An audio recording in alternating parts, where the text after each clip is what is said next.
Boy, that escalated quickly. I mean, that really got out of hand fast.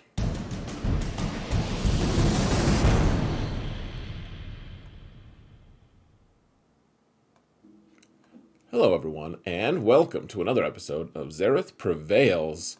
Folks, I am back with another, I kind of joke when I say another, but another video where I am talking about characters you may be modding poorly. And the reason I say another one is I've done this. My biggest video to date is actually the same. It's titled the same, except it's 12 tunes. You may be modding poorly. I think we got over 30k hits. It was a big hit. It's been like almost a year, and I wanted to try to do another video like this again, just talking about commonly used characters and how to mod them, because I feel like a lot of people get it wrong. And so I'll be honest, guys. There are a couple characters that I am like double dipping, so to speak. Like, I'm talking about them from other videos in the past because there are enough people new to this channel that I don't feel like everyone's had a chance to see all this. And there are some things that are so important that people are missing that I think it bears a little bit of discussion. So that being said, guys, if you want to support the channel for free, I would really appreciate just hitting that like button, leaving a comment in the comments area. Commenting on someone who's just doing something for the algorithm is actually a really huge way to grow a channel as well for the algorithm. Trying to mount said algorithm. If you keep saying algorithm enough times, maybe it'll actually... that algorithm isn't going to mount itself, is all I'm saying, folks. So if you could help me, I would really appreciate that. Hit the sub button, ding the bell, or not, as you will, folks. Royal Guard, though, that one is truly surprising. I learned about that one today, and it's new. It is absolutely a really cool thing. So let's go and start talking about these characters. Whoa, we're in the game now, folks. How did that happen? All right. First up, we're going to talk about Commander Luke here. Commander Luke is a complicated guy because he is on the same team as Chupio, and Chupio likes to steal stats and redistribute them, but he only steals stats from Commander Luke, so he takes 40% of the stats on Commander Luke and keeps them for himself. He hands 20% of the stats of Commander Luke to the rest of the team, and I mean, it's not every single stat, but for instance, you don't want crit, chance. Well, I'd forget if crit chance. It doesn't matter. Crit damage set is definitely one you don't want to put in because Chupio does not distribute that. He distributes offense and tenacity. Those are the two that we're going to really focus on. So honestly, I've been telling people to keep your relic levels low. Commander Luke's actually one of those guys that the whole team benefits if you put more relics on him. That being said, what's going on with Luke here is you want a lot of tenacity on the team because a lot of times you're going to be pulling duty trying to take out either like command or General Skywalker, General Grievous sometimes, and you don't want to get debuffed because you don't really have a way to get rid of those debuffs. Commander Luke does by switching stances, but really you almost never want to switch his stances anyways. So you want tenacity on him, and I know it sounds crazy, folks. I know that it seems just like total nuts, but you want tenacity cross, and you want one of the tenacity sets to be on here, and then otherwise you want offense everywhere else. And if you're doing 3v3, you want crit avoid arrow. In 5v5, crit avoid arrow, normally you put guard from Chewbacca on him, and that means that he's immune to crits anyways. But if you don't have Chewie on the team in 3v3, you usually don't. You just have Chupio and 3PO. You want to avoid crits a lot because one of the primary teams to take his team out is going to be Rey, and she struggles super hard if she can't crit. So if you do the crit avoid, that's pretty nice. Otherwise, you want tenacity. You want to get him to around 100 tenacity if you can, and then otherwise, everything else offense. If I was going to be modding for 5v5, this arrow would probably be an offense primary arrow. So an offense set, tenacity cross, and then otherwise just try to get as much tenacity, as much offense as you can because the whole team needs it. It's counting on you. Don't mess this up. General Hux is a guy who is just he's kind of a weird dude. I mean, not to mention like he's like the whitest guy in space. Like if I was in space, I would be the second whitest guy, the second most pale. This guy, man. I was gonna say he takes the cake. He probably takes a lot more than that. He's kind of a douche, but he's pretty simple, honestly, guys. You can kind of put speed on him, but if he's going with Supreme Leader Kylo, which usually he's going to be doing that. If he is, then you don't like his speed. He can be like moderate speed and still just get like dragged into the next turn just because of Kylo's unique. And so what's going on with him is you don't want him to get debuffed. You really can't afford it. Now, I know that we're going tenacity heavy here early on, folks, but what's going on here is a lot of times one of the biggest problems in this team, like the Supreme Leader Kylo team encounters, is getting ability blocked. And if you can have a high tenacity on Hux, that means you're going to be able to resist a lot of those ability blocks. And if that happens, then he can reset he can cleanse the turn meter. He can give turn meter and he can cleanse those debuffs on Supreme Leader Kylo. And so he already has a naturally high tenacity anyways.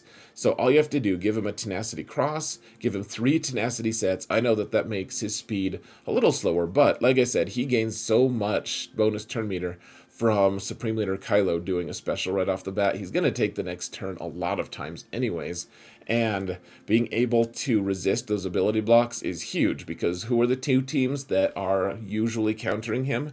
At least in this day and age, a lot of times people are using either Jedi Revan, which has like Old Ben and Basti being able to apply those debuffs, or you have Jedi Master Luke, who is trying to do his Efflux and doing his AoE, and now Jedi Master Luke is going to be putting more protection on him anyways.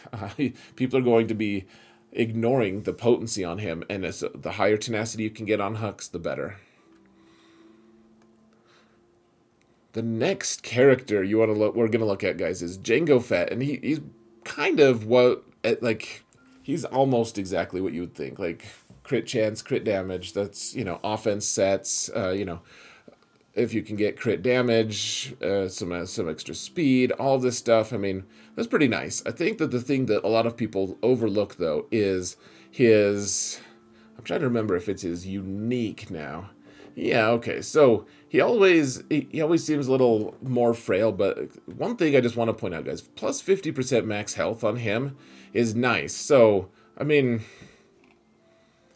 what my health right now, because did I just nick the mic? I wonder if you guys heard that. Your problem. Anyways, he doesn't need to, you don't need to focus on health for him, but just does something, like, he's pretty squishy. If you can give him more health, though, it's pretty nice. Like, right now, he's got, because of his unique, before you go into, whatever leadership you have, you might get a bonus from that, but he's right now getting another 50% of this, so he's right around 100k health, and, I mean, it's really just as simple as just giving him a health circle, and then the rest of it, I mean, it needs to be offense and crit damage. Offense, if you have a really cool arrow like this, but then if you can find some good health secondaries, and I don't really have a ton of them on him, frankly, but it's just something to think about, guys. He really does benefit. Like, you want crit chance on him, because sometimes he just, like, really struggles to crit. He does so much damage when he's critting, but if you can give him a little extra health, it actually goes farther on him than on almost any character because of that unique. Now, Jolie is one that I talked about last time, but this is a very important one, folks. This is one that so many people miss, and it is it's like sandstorms, very, very, but not dangerous. It's important. It's dangerous not to do this, folks. So here's the thing. Yes, like, he's got a kit that looks like, yeah, you want to just load him up with health. I get that. Like, that's how it reads. But there is a really important aspect to this, folks, and you want him because you don't want him to die. You don't want him to get crit, right? Like, he's a healer. He's just hanging out. He'll revive people. Obviously, you don't want him to die. And so one of the ways you can help him to not die is to give him total crit avoid. And by doing that, total crit avoid, the only way you can really do that is through the tenacity stat. And so he starts with plus 100% tenacity. Yay, that's like really cool, right? I mean, we're all happy about that. I mean, that's pretty obvious in this kit. 100% tenacity, hurrah, he's more tenacious. That's really cool of old Jolie. He's like a gray Jedi. He's kind of a sarcastic a-hole. It's kind of fun. But in the game, if you guys have played it, I don't know why I told you that, guys. That it's modding and trivia today.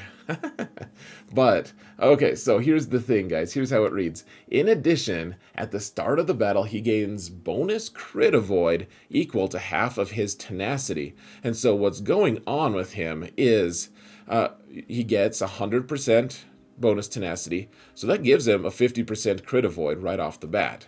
And then after that, here, let's actually go into this. Once you add more tenacity to him, so I have him at 98.57 tenacity. So and then when the game starts, you immediately roll over into that extra 100% tenacity that's not reflected in the stats right here. And so what's happening with him right now is he's at, basically, we'll call it 200 tenacity. He's gaining crit avoid equal to half of that. So he's gaining 100% crit avoid on top of that. Plus, he's not able to really be, he's not able to actually be that debuffed. He's not able to be that debuffed. So, like for me, I think he's at Relic 5 for him, and this is actually relevant because crit avoid is actually something that stacks based on his mastery. But you want a tenacity cross and then just one tenacity set. The rest can all just be health and stuff, guys. Like, I have a health cross, and then up top here, you have a crit avoid arrow. And so another 35% crit avoid for a total of, remember, we're gaining about 100% that's just like not on the books yet, right? It's or maybe it's like 50%, I guess. That's not on the books because of that 100% tenacity that we gain from the kit. But when you look here, down here, so his mastery, you're gaining a bunch from that, from his mastery. Every time it's like 2.5% until you get to the higher levels. But and then in addition to that arrow, he is actually like right around 150% crit avoid, which means even if you're facing like Grievous, if you're trying to counter him, Grievous subtracts what, minus 50, minus 40% crit avoid on the entire team. He is still going to avoid all the crits, and if you can make him tanky enough, he's also just not going to be debuffed, and he's just going to revive your characters forever in perpetuity. So Jolie, guys, put tenacity on him. It saves lives, and as you continue to add relic levels to him, you can actually just keep reducing the amount of tenacity, and it still stays the same. So like, if I went up to Relic 6, which I'm not going to, I'd gain another 3% crit avoid and stuff. All right, that's the first 4. Let's check out the next ones. All right, BB-8, folks. First off, I just want to tell everyone, don't put Relic 9 on BB-8, or Relic 8 for that matter. I know that he's BB-8. We should call him BB-7, to be honest, just to cement, like, we don't want him to do anything other than be Relic 7 because he is a good requirement for some character, probably Rey. Anyways, folks, he's got an interesting kit because it's not like, well, the kit is interesting. He's really good. I mean, he's hitting people back. He's applying tenacity down, but he doesn't need potency to apply tenacity down. What he really wants, folks, is he wants speed and he wants crit chance. And crit chance sounds crazy, I realize, but until you realize he's almost always going to be rolling, get it? Haha, puns. But he's got he's going to be rolling with Jedi training Rey. And what happens when he does that is he needs to be able to crit at a pretty high rate, because you want all of those exposes, and he is going to be hitting back quite a bit. Like, he's got his counter attack, and a lot of times Rey is going to call him to assist, because then he calls someone else to assist, and you're getting all this turn meter. It's a wonderful, magical thing. What's happening here, though, so I put tenacity on here just because I wanted, like, I don't want him, I'm not putting my very best mods on him, and he doesn't necessarily need, like, anything too crazy other than speed. And, I mean, if you wanted, tenacity's not ideal, but, like, you know, protection or health or whatever you want to do. Don't need potency, though. I just wanted his speed to be at 314-ish, because that makes him faster than the majority of trooper teams, unless they have Moff Gideon in there. Now, it may be a little difficult to get it this high. This isn't that bad, though, if I remember correctly. The other thing, though, guys, is crit chance. You want to have a 6E crit triangle, first off, and then, you know, a crit chance set. And he doesn't need a ton of crit chance, but being able to apply those to get those crits, so therefore you're exposing a lot. And if you're with R2-D2, he's also going to be dispelling any debuffs on himself. That is huge, because you're applying extra exposes to your opponent, and that's a lot of the way that the Jedi Training Rey team does damage. So getting crit chance up on him is actually more important than you might think. It sounds a little bit silly, but being able to be fast, he gains, what, 16% speed or turn meter on the first turn based off of how many droids are with him. So, I mean, throw him with R2-D2. The tandem is pretty great. You can put him as the smoke target, so he's like the tank-ish. They can try to hit him. They'll miss the first time. The second time they try to hit him, he'll roll up and hit them, apply tenacity down, and put an expose on, and then someone else will roll up, or, you know, maybe they're not a round droid like him, a rotund droid. That sounds impolite for some reason, but they're not. They're going to do the exposed damage. They're going to do their own damage, and they're going to also crit and potentially crit and get their another expose up. So he likes crit chance. Surprisingly, surprise. Darth Treya is one of the characters that I feel like people debate a lot. I know that I threw her on this list, and you know, maybe I was just feeling bad because she's crippled. She doesn't have as many hands as the rest of us, but she is also, I really like her to be tanky. She's one of the characters I really like, because you could be lazy with her a little bit. You can just sit there and wait for your opponent to tear themselves apart. You know, she's one of those, like, lords of chaos who just, like, stirs the pot and calls it good. And so the thing that I like to do a lot with her, and so this is kind of a theme with Jolie as well, you know, by using Jolie, I have crit avoid. So she, as the lead, she has the crit avoid at 40%, and everyone gains potency. That's cool and all, but, you know, that just means they don't need to focus on their having like potency crosses and all of that stuff. But so the thing is, she can melt pretty easily if you don't make her kind of tanky. So, I mean, some people like to make her really fast, and my buddy Solo Base swears by a fast Treya, but I really like having a tanky one instead. So putting that crit avoid on her, the 35%, it's not just that she'll, like, every once in a while someone won't crit against her. It's now she's at 75% crit avoid on top of everything else. So, you know, and then she's also gaining it from her mastery. So in reality, like, right now she's at 82.5% crit avoid. That doesn't mean she's immune to crit avoid. Like, a lot of people would be over 100% crit chance at this point. And if people have advantage, it doesn't matter. They're going to crit regardless. But the thing about it is, folks, you can't just casually drag her down. You know, and then otherwise, you just give her health or protection. I mean, I've been kind of lazy modding her lately. You can see, I mean, this one would be a nice one to be able to, I'll try to roll it pretty soon, actually. But, you know, get her some health, because she, you know, she likes the health. She doesn't regenerate her protection naturally, and she gets bonus protection based off of her health pool. And so health is the one that you want on her for the most part.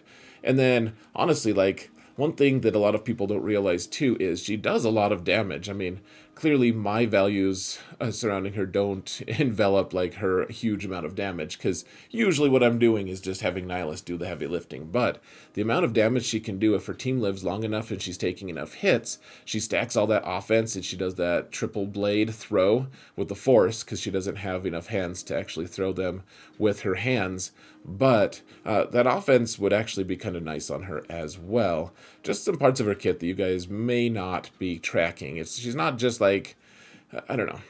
She's got some things that you can stack to make her a little more obnoxious than usual.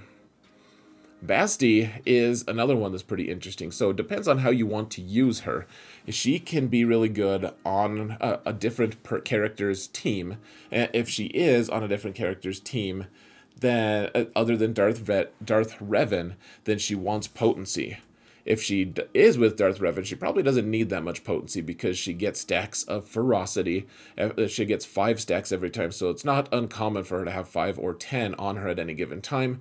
Each of those stacks gives her, what, 15% extra potency, so she doesn't really need more potency when she's with Darth Revan. But when she's on another team, she wants potency like crazy because she just relies on being able to debuff people. Now, I'm assuming that she's going to be on the same team as Darth Revan, however. I don't like removing them. At this point, like, they just need to go as a tandem. It's like Jedi Master Kenobi and Cat, or the various robot leg Sith, Lord Vader and Darth Maul. Neither of them have real legs, but they go together. They complete each other. So the thing that I'm playing off of here, guys, the real angle that I'm going for is, remember that Basti with Darth Revan has a bunch of really cool stuff. Like, they make each other, they complete each other too, but in a more traditional sense. So anyways, the 70% max health is the thing that I'm pointing out here, folks. So, yeah, you want her to be kind of fast. How fast do I have her? I mean, this isn't super fast, but the thing that we're doing here is you want to max out her health because, so she's got 86k health. If she's with Darth Revan, she's got another 70% on top of that, and so does Darth Revan. So mod him for as much health as you can as well.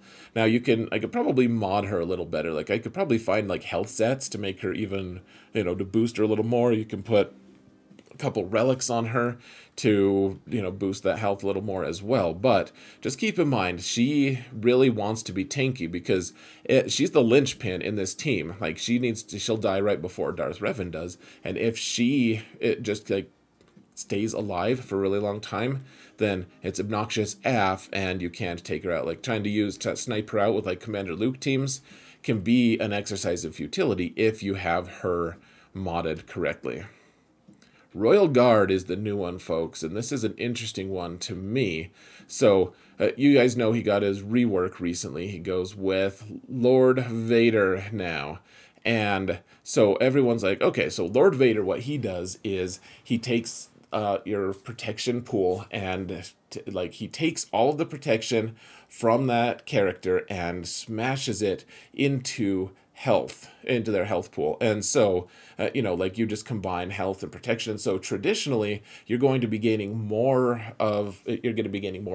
protection or more overall health if you have all protection mods, because protection mods are all plus, 24% if they're 6E, 23.4 if they're 5 dot, or 24% if they're 6. And so you can see I haven't even remodded him yet. I just have him modded for protection. But this is actually not the way you want to do things, folks. Like, so his protection is nice to be able to combine there, but there's another element to it that is really important that I kind of overlooked, and someone pointed it out to me. I think it was, gosh, I'm going to get the name wrong and I can't look it up right now. Ducky, I believe, was his name, but he's on one of my Discord, one of the Discord servers I'm on. But he was testing this, and apparently this has been corroborated by other people. But here's the thing, that this is how it works, folks. So Royal Guard gains all the max health equal to all this stuff. Let's see, at the end of each turn. Okay, so he is. Oh, it's at the very bottom, maybe.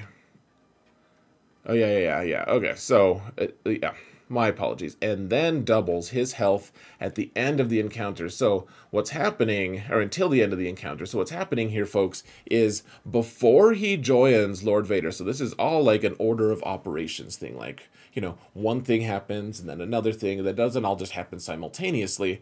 And so, what happens with him is before he goes with Lord Vader, and before Lord Vader turns all that protection into health, what happens is first he turns all of his max health. He doubles his health until the end of the encounter, and then that protection is folded in to his health. And so what ends up happening is you actually gain more if you start him with max health mods. If you give him primary set health, and health here, then you're going to end up having a high health primary or high max health, and then it's going to double, and then all the protection that he has after that from like Lord Vader is going to then turn that protection into more health on top of it. Like, that's the order of operations. It first goes, his health is doubled, and then his protection is folded in. And so that's actually it. Like, you can test it by healing him with like Hoda or something to be able to see how much he heals, because it's a percent of his max health, and therefore you're able to see like what his actual health pool is after all these order of operations. And so with Royal Guard, because he is doubling his health and then the protection's folding in, you want him to have health instead of protection on that Lord Vader team. If you're not on the Lord Vader team, if he's just hanging out, like, maybe you're using him, I don't know, but like, you could do what you want then. Like, I don't care. But I mean, probably you want health anyways on him, because no one else is taking his protection and, you know, turning it into health anyways. All right, so the final three here, folks. We've got Echo, Bando, and Han Solo. So Echo, guys, this is a do as I say, not as I do. I mean, I think it's mostly just fine. Like, give him some offense or crit chance or crit damage mods. Just damage mods in general, probably going to be good. But there is one thing that you can do if you want to maximize his impact. So he's not really like the big damage dealer that are on that team. Like General Skywalker, even though he's been reduced a little bit, he still does a lot of damage. ARC Trooper does a lot of damage. He's pretty ignorant at Relic 8.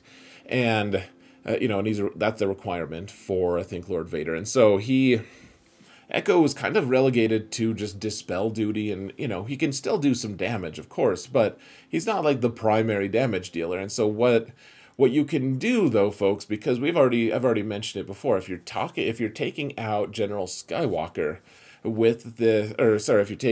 if Commander Luke teams are taking out your General Skywalker 501st team, then they actually have 2 droids on their team, and if you can get your Echo full of potency, you may be able to stun them. Now, if they've modded the way I tell you that they should be modded, then he really needs a ton of potency. But it doesn't start with a ton to begin with. He starts with a base 26, and you can see I haven't even accidentally added potency to him. But if you can give him that cross and then all the potency sets, then when he throws, like a lot of times people aren't putting tenacity on 3PO, and at the very least you can get the stun with his grenade on 3PO, and sometimes if their Chupio isn't protected the way he should be, then he can also be stunned. So stunned all droid enemies for 1 turn, which is huge, because if 3PO is stunned, he's not adding all those exposes, he's not contributing to anything. Like, those exposes are like nice damage, but they're also a means of them escalating their turn meter gain. And so if Echo can go and hit the pause button on 2 droids in that CLS team, I'm not saying that is going to be a lock for you to win, but this can actually make it problematic for some Commander Luke teams to be able to do it, and you're probably not going to miss much of his damage. Like, frankly, just put potency on him and call it good. I don't know why I backed out there. All right, Bando, guys.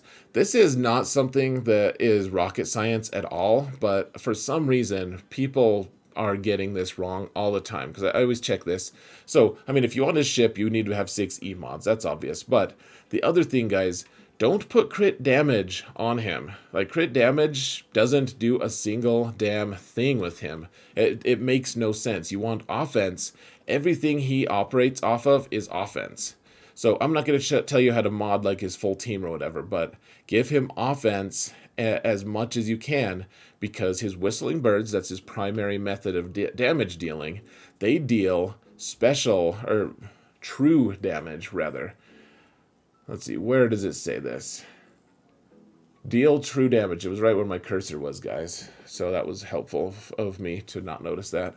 But deal true damage. And true damage, what that is it doesn't crit, but it also ignores defense. And so, what, like, crit damage, it's not a crit. So if you put crit damage on a crit set on him, then it's just a wasted stat. Like it's like putting crit chance, or, well, crit chance and crit damage on Hoda, who doesn't attack, or putting it on Barris, who doesn't know how to use that stuff because she's an obnoxious traitor.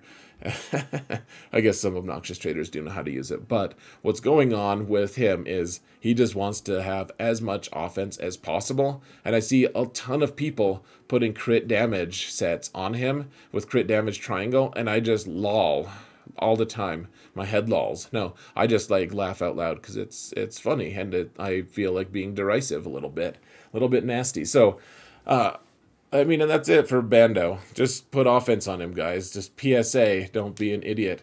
Now, Han Solo, he's got an interesting kit. Once you get him to Relic 7, you don't need to worry about crit chance anymore, because he's got the unique that gives him extra crit chance, and then I think that Commander Luke gives him some crit chance. He's got a ton of base crit chance as well. Yeah, so he's at 105.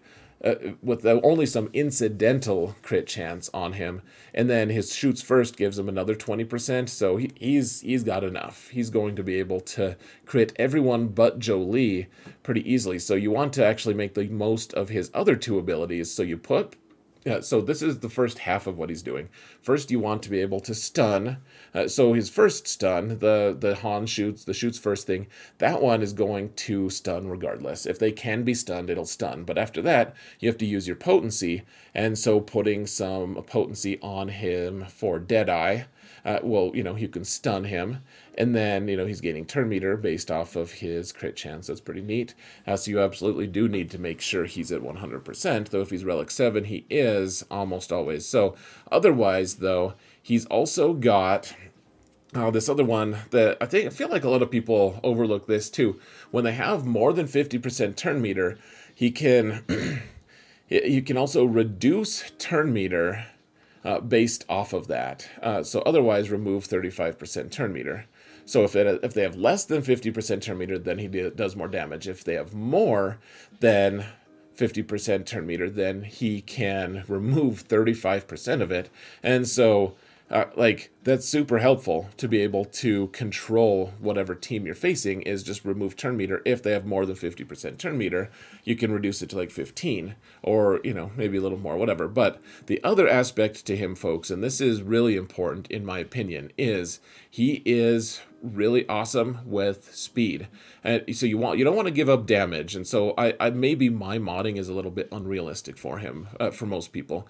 He's got plus 144 speed, so he's a cool 300 without a speed set, and I wouldn't say put a speed set on him ever. Like, you want just raw, crazy, just unchained damage. I don't even know what that means, but but you want as much speed on him as you can get, especially in 3v3s. You guys, if you watch my video on, I think it'll be out tomorrow with Endall.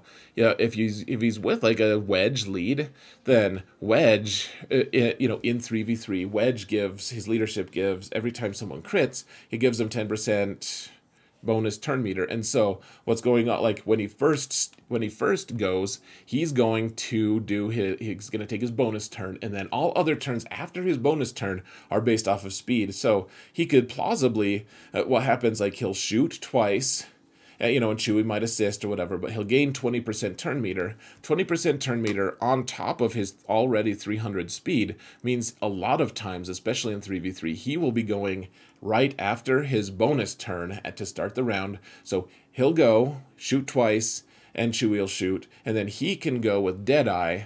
He can do his big hit, and then he'll gain all of that turn meter based on his crit chance. So then he'll gain another turn, and then he can do another quick draw shot, and Chewie is assisting this whole time. So Chewie does 3 shots. He does a total of 5 shots before the round even, like before anyone can even move, and that's enough in 3v3 to just gun down a lot of teams. Like, he's actually decent with, as if he's just with this speed. He's actually not bad at all at soloing characters or soloing full teams if you find the right team. Now, you know, you're probably not going to find the right team. He shrugs. He's like, yeah, I know. But you're probably not going to find a team that he wants to solo that often. But every once in a while, the opportunity comes up because he does so much burst damage, like 5 shots right at the start of the round, but that's only possible if he is really fast, because if other people outspeed him, it goes off of normal turn meter after his original shot. So he's a really good control character. Put some potency on him.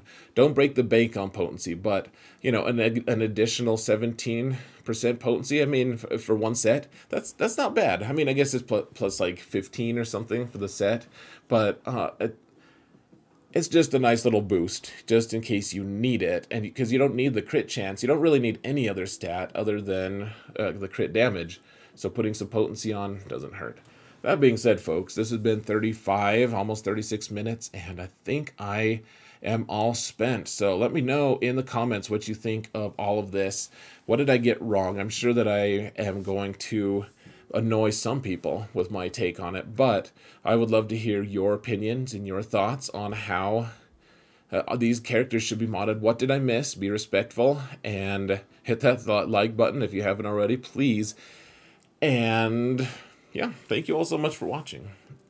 And remember that in all things, Xaereth prevails.